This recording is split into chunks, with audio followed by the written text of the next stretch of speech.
Welcome to the GMAT Strategy Podcast. You're here because you believe there's a better way to study for the GMAT, and so do we.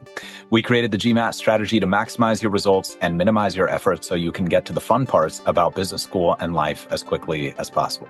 My name is Isaac Puglia, and I've been teaching GMAT classes and tutoring privately for the GMAT for over a decade, and I've helped thousands of students get into the business schools of their choice.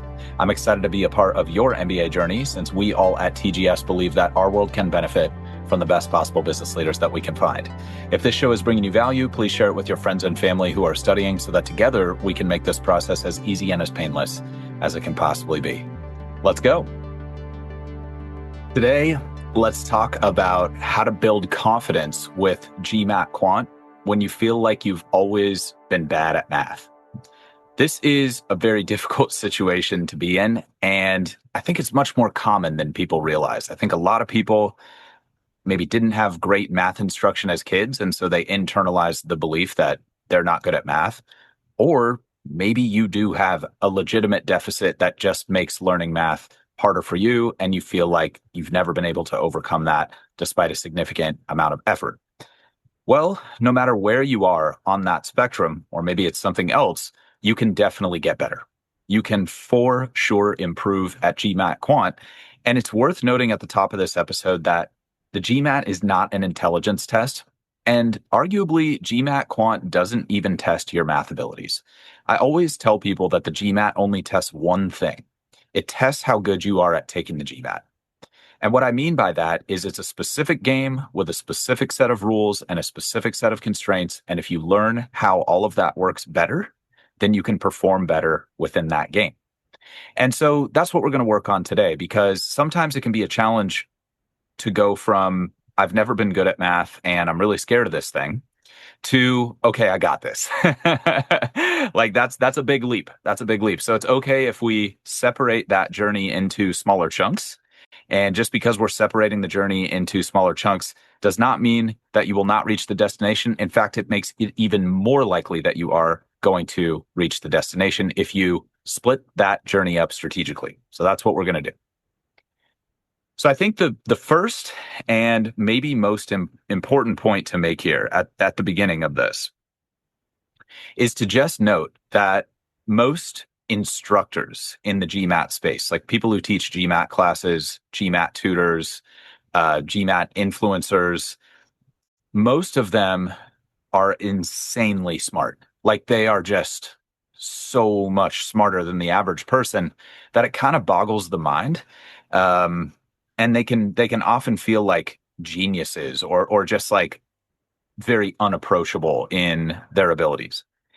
And I think when you're that type of person, there's a major incentive structure from a very young age to like lean into that belief system of like, yeah, I'm above everybody else kind of thing. Maybe not so overtly, like I haven't found people in this industry to be like mean or off-putting like that. Certainly by and large, I would find them to be very kind. But sometimes they just can't relate to people who struggle with the exam. And that can create a lot of friction, and they can't relate because they've never struggled with anything academic, like not even anything remotely approaching struggle. And so it's not that they're bad people. Again, they're usually good people. That's what got them into the education industry in the first place. Like they want to help. It's just that they lack empathy. It's very difficult to imagine what it would be like to be a way that you are not. Like it's just, if you grew up rich, it's very difficult to imagine growing up poor. If you grew up poor, it's very difficult to imagine growing up rich. It's not impossible. Obviously, people do it. I'm just saying it's rare. So you come into this situation as someone who lacks confidence with math, and a lot of times your first touch points with people in the industry are very intimidating. And that can decrease your confidence. And we don't want that. We don't want that because wherever you are on your quote unquote math skills ability level right now, you can definitely become a better business leader. You can definitely become a better operator. You can definitely become better at whatever field you want to work in. And if you're considering an MBA, it's highly likely that it's a good fit for you. Maybe it's not 100% fit for everybody, obviously. And maybe as you go down this path, you're going to realize like maybe there's a better way for you to get what you want out of life. But if you're here, you've probably done a little bit of diligence already, and you're probably fairly convinced that this is a good bet. And so what we want to do is we want to turn down the sort of intimidating voices of people who just seem to magically conjure answers to GMAT questions with a flick of the wrist. We want to just turn that volume down and turn the volume up on what you personally need to do to get where you want to go. And the reason I'm bringing that up is sometimes those voices are so loud, those like GMAT influencer voices who are just like insanely brilliant, that it can knock people out of the game, or it can just slow down your momentum and prevent you from building confidence. And if we want you to build confidence, then we should delete anything that is preventing you from building confidence. It's like that old parable. If you're in a hole and you want to get out, stop digging first. So I think it's an important point because I don't think it's brought up enough. I don't think it's brought up enough, like the effect that we tend to have on people as an industry. And I think that that's worth stepping back and reflecting on.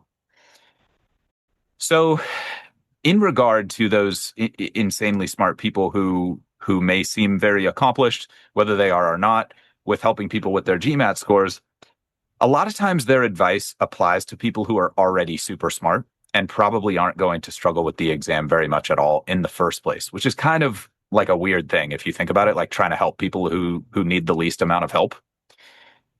We could have a debate about whether that's the quote unquote right thing to do or not, but I don't think that's going to help us out here. So instead, why don't we just focus on the fact that that happens and that's probably not going to help you. And again, we want to turn down the noise on stuff that's not helping you, turn up the noise on stuff, turn up the volume on stuff that is going to help you. So another reason to bring this up is you may have gotten some bad advice from the beginning of your GMAT journey, and you might have been living with that advice without even realizing that it was bad advice for like a long time. If you've been studying for this for a while and not seeing success yet, or if you're just starting out, you might have gotten some bad advice, and we want to like nip that in the bud before it hurts you on the path. So for example, I see a lot of people say like, oh, you should start your prep by learning the basic math fundamentals, which is an excellent piece of advice. But then they follow that advice up with, you should learn how to do all that stuff in your head because it's fast. And I think that's actually really bad advice, but it's very harmful advice because it sounds true. Like it sounds very legitimate. It's like, oh yeah, it's a time test. If I could get better at mental math in my head, that probably is faster, and that's probably going to help me become more successful. But that as logical as that sounds, that is definitely not true in a wide variety of cases. But if we go back to, okay, if your whole life you've never struggled with math and you've always been amazing at mental math and very fast at it, what's the natural advice to give people if you have success on the exam? Well, it's not surprising you've had success on the exam. You're a genius. That's not surprising at all.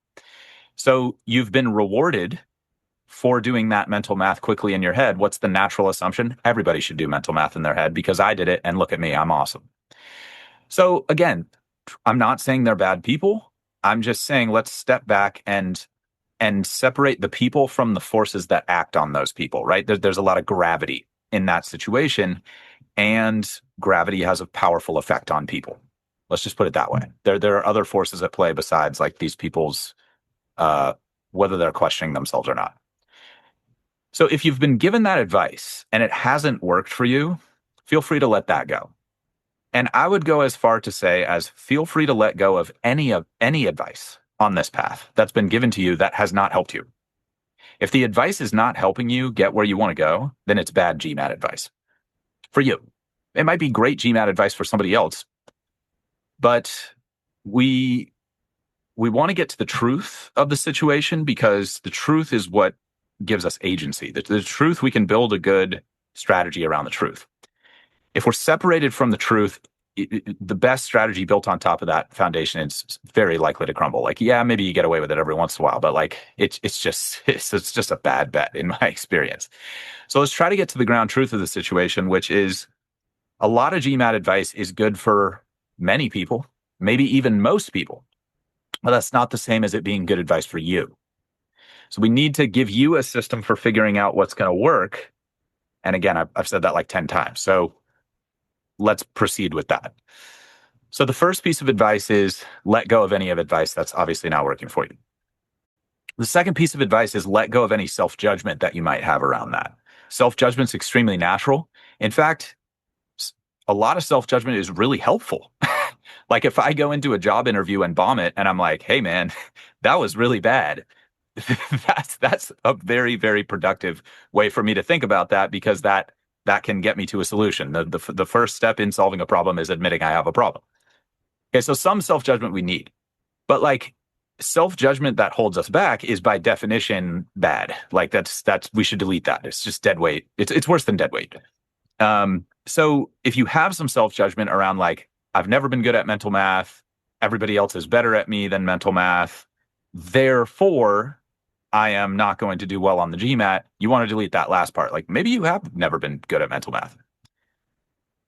I mean, I don't know. I've never competed, but like I would say I probably wouldn't do so well in those competitions if I'm honest with myself. I don't know how bad I would do, which is probably for the best. But I'm just not that person.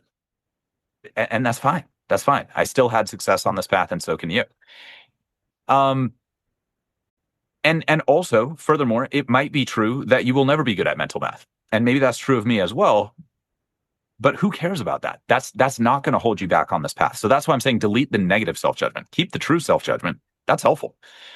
But going and establishing the belief that you're never going to be good just because you're not good at things that other smart people are naturally good at, that's not necessarily going to hold you back on the exam. You just need a different approach, a different strategy. That's why we're here right now. The reason I wanted to go long on that at the beginning is I actually had a client tell me recently that she had an intro session with like a fairly well-regarded GMAT and GRE tutor, but before she started working with me. And the entire tutoring session was going through problems, and the tutor was just shaming my client's math abilities, being like, "Oh, that was really bad. You definitely shouldn't have done that." And maybe we could have the debate that certain people respond well to that type of feedback. And if that's you, awesome. Maybe you should work with that person. But I think because the client that I'm discussing here had kind of always been a little self-conscious about her math abilities, that just made things worse. It made her like want to stop trying, if that makes sense. And in reality, she's quite good at math. Her approaches are actually very sensible. It's just that one tutor had like a really specific view of how math should be done and a long history of doing math that way. And so she kind of, just like shamed my client's approach. Even though my client's approach was totally legitimate for her and got her a bunch of questions right. And she ended up getting a really great score on the exam. So did she get a 99th percentile quant subscore? No. But did she get a 90th percentile overall GMAT score? Yes. And is she probably going to get into the school she wants to go to? Yes. So, hey, maybe math isn't going to be the strength of your GMAT score. But that doesn't mean you can't do well enough to get to the next level. And for most of us, the GMAT score is not a life goal. It's just a means to an end. And so let's treat it like that. And let's take the next steps beyond deleting false beliefs and deleting self-judgment. I think deleting false beliefs and deleting self-judgment and deleting bad advice that's not helping you is the first step to building confidence with GMAT Quant, or the first 3 steps. There you go. Already making math mistakes. All right. So if that's step 0, then step 1 is start small. So I'd recommend getting a high-level overview of all the basic concepts that are tested in the GMAT Quant section. And I'll give you a tool for doing that in a second before you get into the details of solving actual questions. I think a lot of us are the type of learner where it's easier to situate the details of something once we already have the big picture of it. So if you understand like the why behind your learning, the things that you're learning, it's easier for you to learn all the details of those things. Some people are not that way. Some people just dive right into the details and then they kind of build up to the big picture. And that's fine. That's fine. But what I've realized is no matter which type of person you are, you can master the material. And so if you're more that high level person, we actually have a whole podcast series on all the basics of GMAT Quant that are tested on the exam. And it's totally free. There's no opt-in or anything like that. And that'll be linked in the description for you. And more on that in a second. If you're more that I want to jump in head first and like get buried in the details and then build my way up to the big picture, then you can just start with some practice questions and then you could save that podcast series for later. Or maybe you don't even need that podcast series. Maybe just by solving a lot of questions, you're going to get where you want to go. But the idea is to think a little bit about like what types of academic environments have you had success with in the past? And did you start with more of a big picture thing and then work your way down to the details? Or did you start by just getting in the weeds and then working your way up to the big picture? And I think just choosing the right path based on where you've had success and learned the most in your past is going to help you make good decisions going forward. Now, if you want to start with the drills, that's totally cool. Like I said, I'll give you a tool for that in a second. If you want to start with the high level overview, perhaps obviously I recommend the pod, and that's exactly why we made it. There are some great paid resources out there for learning math basics. So if you're in a paid program and they have a solid portion about math fundamentals, I would say you could safely put your trust in that. Most paid providers have something at least decent in that regard.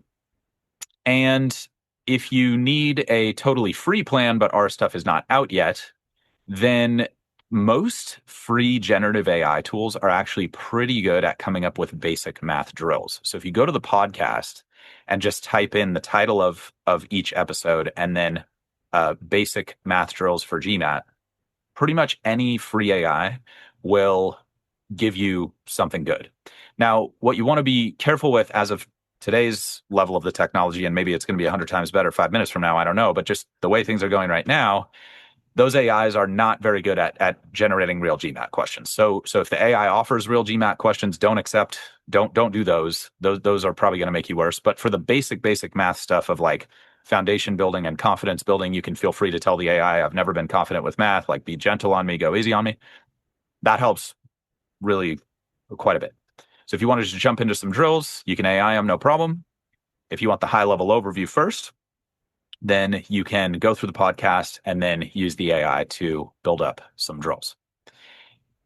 And a couple tips on that. A couple tips on starting small. The key with this stage is no time pressure. And again, no self-judgment. If you just suck at these, if you are just so bad at these and you're relearning math from -1 million and you're trying to just get to 0, that's totally fine. Many people have started there and didn't give up and got the score. So it might not be fun. It might not be the most awesome thing you've ever done, but it's very doable. And odds are, again, if you're here, you've already done the ROI math and you're like, okay, this is going to pay off. I might as well just sit down and get this done. And every 1,000-mile journey begins with one step. I think that's the appropriate proverb for that. Now, if you have a human tutor, that's awesome. And for sure, like the most helpful possible thing you could have at this stage in the game. And so definitely tap into their knowledge and abilities to help you. But if you do not have access to that, then I would recommend using an AI, either free or paid, to help you understand things that you're struggling with. And what I'd recommend there is just tell it some of your passions and ask for analogies for difficult math concepts that are related to those passions of yours. And there's some interesting research that shows that those kinds of analogies to things that you're already passionate about can help you learn faster and better things that have been difficult for you to learn historically. So it could be a little hokey or cheesy. Like, that's totally fine. There's no style points on this path. You're either getting it done or you're not getting it done. So just think about it that way. Usually that'll make the learning process a little more fun. It'll make it a little more approachable, a little bit more relevant. And it's a really good way to start small. So just to clarify again, what I mean by start small is, number one, like, you don't even have to jump into any problems if you're intimidated right now. Just listen to the podcast series. There's very few problems in there. I'm just going to walk you through all the basics in a very gentle way. We're going to build up from 0. And then there's plenty of time later to worry about the super hardcore, nasty GMAT quant questions. But don't start there. Don't start big. Start small. If you want to just jump in, you can start with some drills. I gave you some tools for that. And then if you have a tutor, awesome. If you do not have a tutor, then thank goodness for all these free AI tools that everybody's kind of shoving down our throats and our social media feeds these days, because they actually are helpful for some things, as long as you know when to use them and what they're good at and what they are bad at. So probably not going to use it to build your whole entire court case for a critical thing in life, but pretty helpful for some very basic math drill and skill building and analogy making. So step 0, delete bad advice, delete self-judgment. Step 1, start small with a broad overview, or just dive right in if you're that kind of learner. Now, step 2, once you've been through the Math Basics series and or enough drills to feel solid, and just feel free to do 100 basic inequality drills or 1,000 basic inequality drills if you need to, eventually it'll click. Now it's time to move on to some easy level GMAT questions. And I'd recommend using what's called the official guide for GMAT review for these. I'll talk about that a little bit more in a moment, but just to head that conversation off, the official guide is something you purchase from MBA.com. MBA.com is GMAC's website. Those are the people who make the GMAT.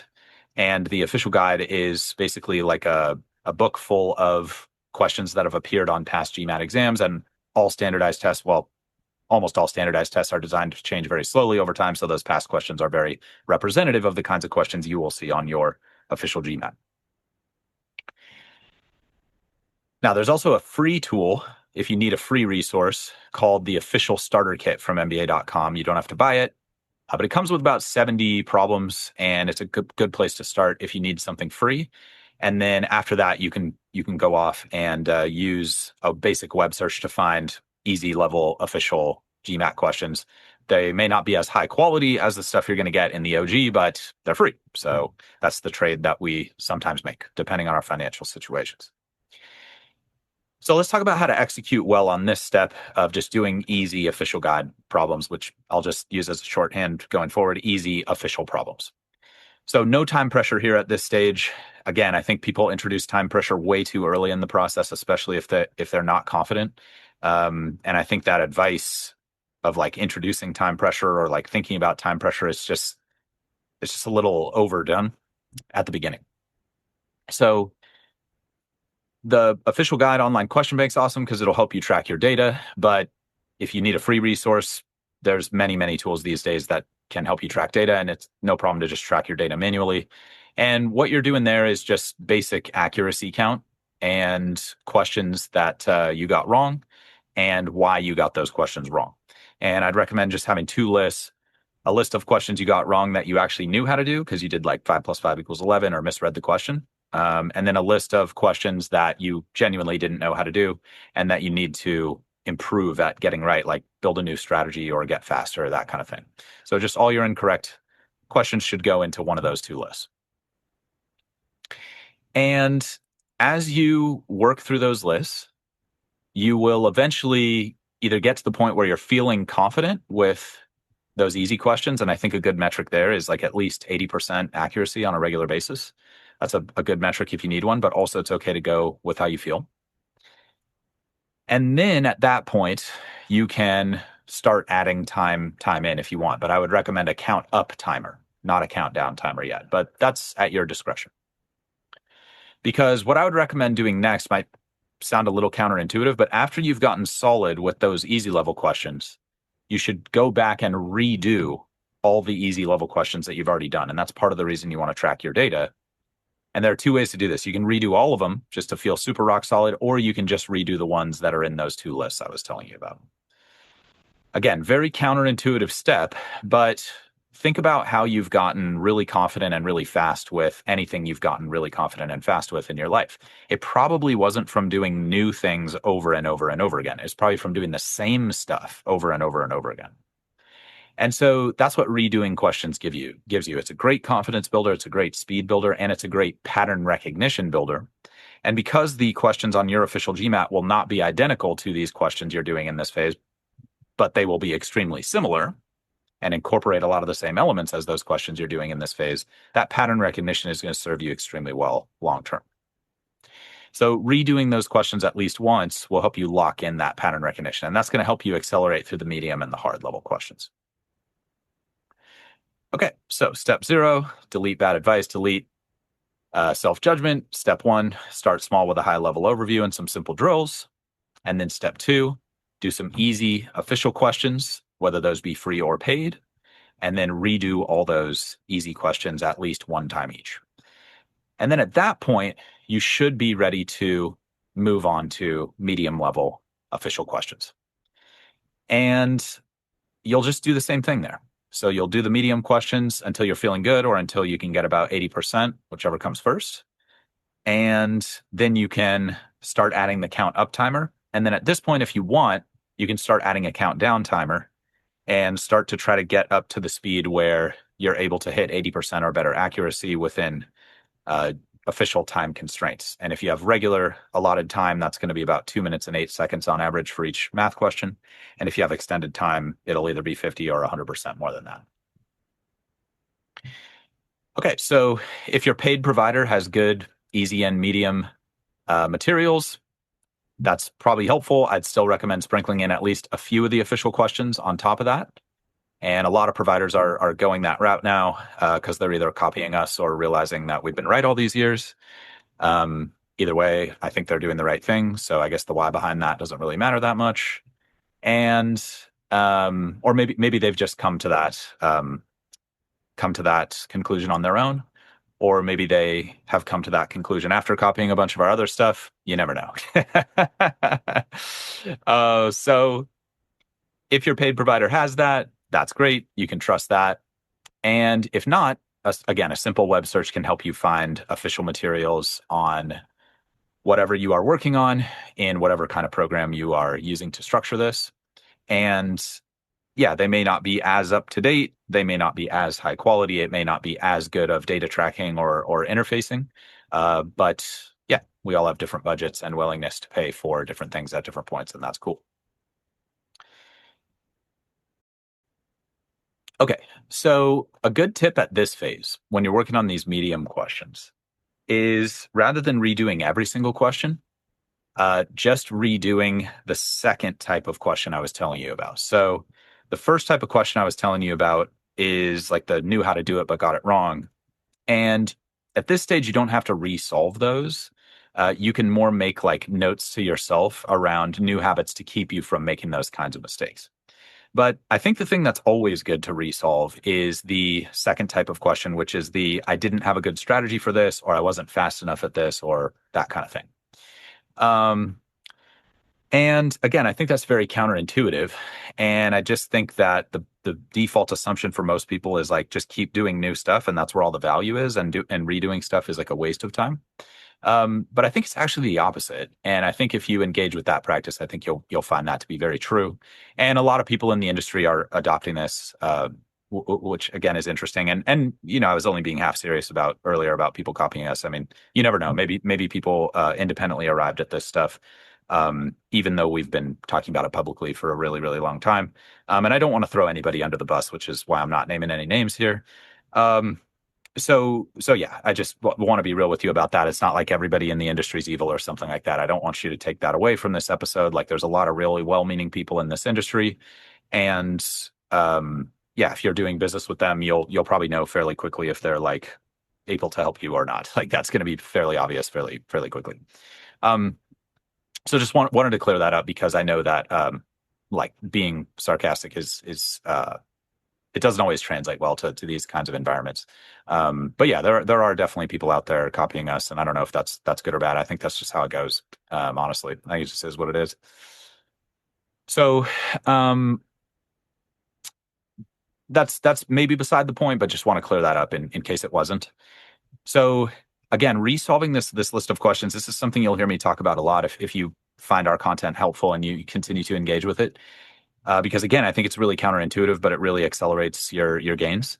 And what I'd recommend there is just doing it on a regular basis. I think the big mistake people have is they'll be like, oh, I'll resolve those questions later. Right now, I got to do only new stuff. I haven't seen that work super well. I think the thing that works the best is maybe taking 10 or 20% of each study session and resolving some of those questions that you didn't do a great job on the first time. And that'll really add up over time and end up accelerating your progress quite a bit. But I know it can be a big leap of faith to do that. So yeah, it's Just know that it's very data backed, about 10,000 data points at this point. That makes things faster for people.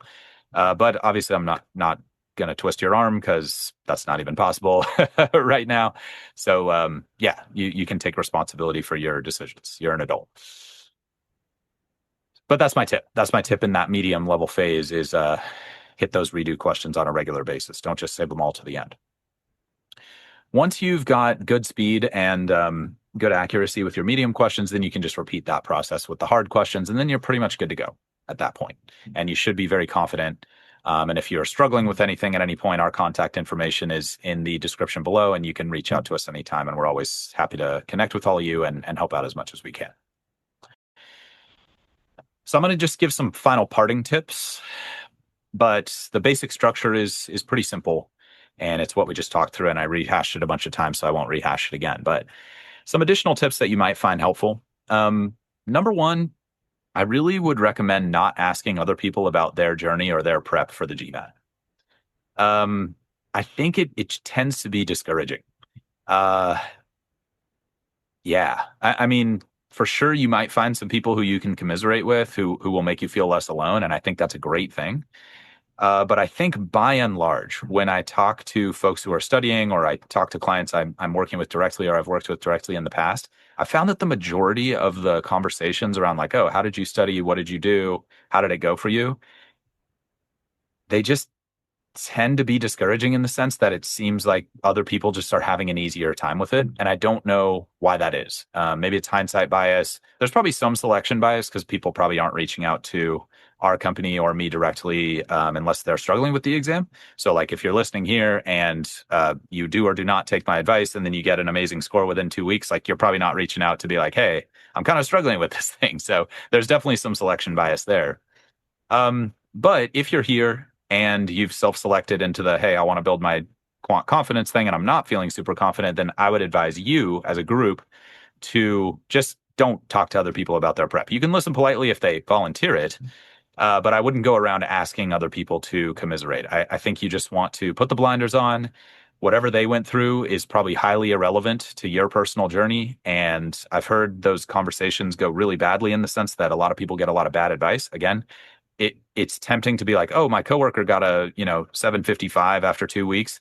She must really know this thing and like really be able to help me out. But actually, the opposite might be true, and that's why I led off with what I led off with on the episode, which is we need to examine those beliefs that just because someone got a good result means they're good at helping us get that result. That might be true, but more often than not, with this exam, it is not true, unfortunately. So if someone has a great track record of being an incredible teacher and helping lots and lots of other people succeed on the exam, well, that's a whole different data set. But if they just did well on the exam one time and have never like even tried to help other people, or they're just talking heads on the internet or something, then I'd be a little skeptical of that, or maybe a lot skeptical. So that's my first piece of kind of like additional advice. Now, I think within that, we could lump certain types of forums in there because we're all influenced by what we consume online. It's just kind of inevitable. And if you can find some great people like a study group or study teammates on those forums, I think that's super, super positive. But just recognize that a lot of forum posts might bring you down, and just pay attention to that. If you end up feeling bad after going on forums more often than you feel good after going on the forums, then it's probably time to just pause that, and you can have that back when you're done with your studies. But again, you want to delete things that are making this harder for you, and you want to adopt things that are making it easier for you. I know that sounds just like comically obvious, but it's just good to be reminded of those things as a person, because part of the human condition is doing things that we know we shouldn't do, and then only later realizing like, oh, I shouldn't have done that. Like it's there's millennia of poetry and written about that. So it's just part of the deal of being a person. So just learning how to manage that well will help you become a better business person and a better human and get more of what you want. So it's just good to start with that skill right now. So again, just focus on what you personally need to do to level up. It doesn't matter what other people needed to do. You probably know what you need to do, and it's better to just focus on doing that rather than focusing on what other people did. That might not be true in 1,000% of cases, but it's by and large true, like a lot more than you would expect on this path. That's tip number one. Related to that, tip number two is follow positive social media accounts. Follow motivational accounts, follow accounts that give you good advice, follow people who you resonate with, who, when after you engage with their content, you're like, dang, like that was really helpful. That really helped me out. I feel really good about this. I feel like I'm gonna make this happen. Like fuel yourself with that positive energy, because yes, the only thing that matters at the end of the day is disciplined effort and putting yourself in the chair and doing the work. Like at the end of the day, it doesn't matter if you feel bad while you're doing that. As long as you're doing that, you'll get the result ultimately. But let's be real, it helps a lot if you feel good about it. It's way easier to do that stuff if you feel good about it and not feel bad. So you can kind of use the whole social media thing to your advantage rather than to your disadvantage by just choosing who you're engaging with on different platforms. Again, we're all influenced by what we consume. So the question is not, how do I not get influenced? The question is, how do I influence myself positively? How do I become intentional about the influence I adopt? So that's additional tip one and additional tip two. Try not to have too many conversations with people about what they did in their prep. Usually that goes badly, unfortunately. And then try to follow a lot of positive people online who help you out. And then tip three is block out your study time like you would like gym time or exercise time, like a part of your regular routine on a regular basis, and commit to it for the long term.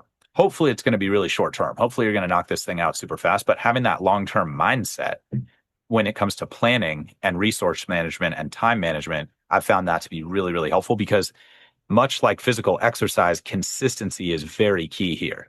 If you can get consistency and high volume, that works extremely well. If you can sustain it, like for sure do that. But a lot of people can't get high volume, and so they end up sacrificing consistency as well. That's not good.